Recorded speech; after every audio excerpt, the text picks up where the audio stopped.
Hello everyone, welcome back to WSQ. In our today's session, we will be talking about arithmetic operators. So let's get started. Also, if you want to become a successful data analyst and you want to learn from our industrial experts, then you may call on the number given below, or you can also click on the link given in our description. Not just that, with our every batch, you will be getting 2 demo classes for free. So let's get started, guys. First of all, arithmetic operators, as the term itself tells us that these kinds of operators will be helping us to do the mathematical operations. Arithmetic operators are the operators that helps us to do the mathematical operations. Let's see some of the arithmetic operators that we have over here. We have addition, we have subtraction, multiplication, division, floor division, exponent, and we have modulus. So we'll be talking about each of them one by one. Let's get started. So guys, for taking the examples, I'll be considering two variables over here. I'm creating a variable 1 whose value is 12 and a variable b whose value is, let's say, 34. Okay. Now, first of all, talking about our addition operator will simply provide us with the addition of the two numbers. Let's see how it can be done. I can create another variable over here called as sum. Sum is equals to addition of a plus b. So I'm taking a variable. I'm using the plus operator over here. I'm writing the b. And if I print it in the next line, print sum. Let's run and see what happens. So when I run it, I get the output 46. That is the addition of both the two numbers which are there in our a and b. Similarly, talking about subtraction. For talking about subtraction, I'll be just switching the values. So guys, I'm creating a variable over here. Let's say z. Z is equals to, what I'm going to do, I'm going to subtract b from a. So I'll be writing a minus b. Let's print and see what happens. So I'm going to write print z. Once we run it, we get the output that 34 minus 12 is 22. Similarly, we will be talking about our division and the multiplication operator. For the multiplication operator, all I need to do is, instead of putting a minus sign over here, I'll use a multiplication. Multiplication here, in Python, we don't use x as a multiplication symbol. We use this asterisk symbol as a multiplication. So, a star b, or you can call it a asterisk b. And as soon as I run it, it gives me the output 408, which is the multiplication of both the numbers. Talking about division, for division all you need to do is put a slash over here, not a backslash, just a normal simple slash. And as soon as you'll put a slash over here, you'll get the output as 2.8333 and so on. So this was our division operator. Now talking about our special new operators that we have. First of all, let's talk about exponent.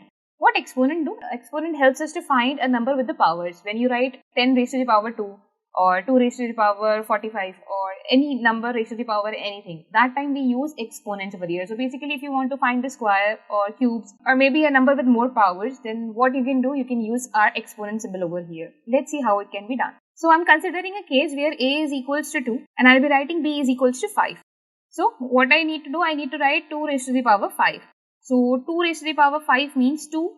For the exponent symbol, all we need to do is we need to put two asterisk symbols, that is 2 star sign, and whatever the number I want as a power of it, I'll be writing that.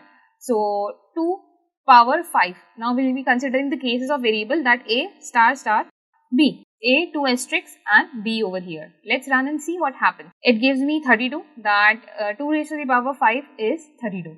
Similarly, next we will be considering the case of modulus. Now what is modulus over here? Modulus gives us a remainder of a number.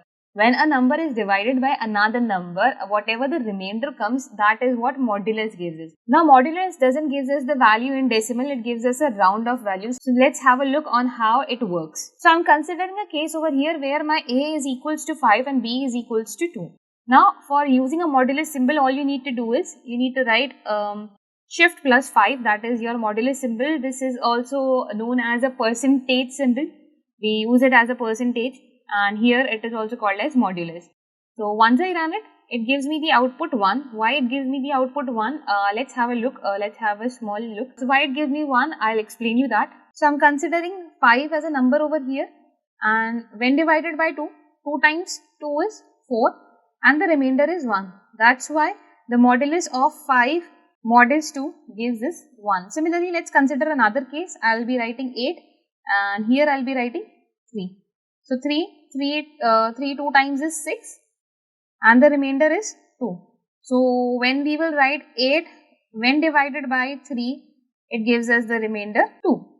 Let's have a look if it works or not. So if I'm considering a is equals to 8 over here and b is equals to 3 over here and I run it, yes, it gives me 2. So this is how it works. It gives us, the modulus basically gives us the remainder once we divide a number by another number, right? Next thing that we will be talking about is our floor division. Now floor division is pretty much similar to division, but only there is one major difference, that when you do a floor division, it gives you the round off value to the previous integer, not the next integer that is going to come up, the previous integer. Suppose even if you have a round off value of 2.8, even it will still give you 2, not 3. Okay.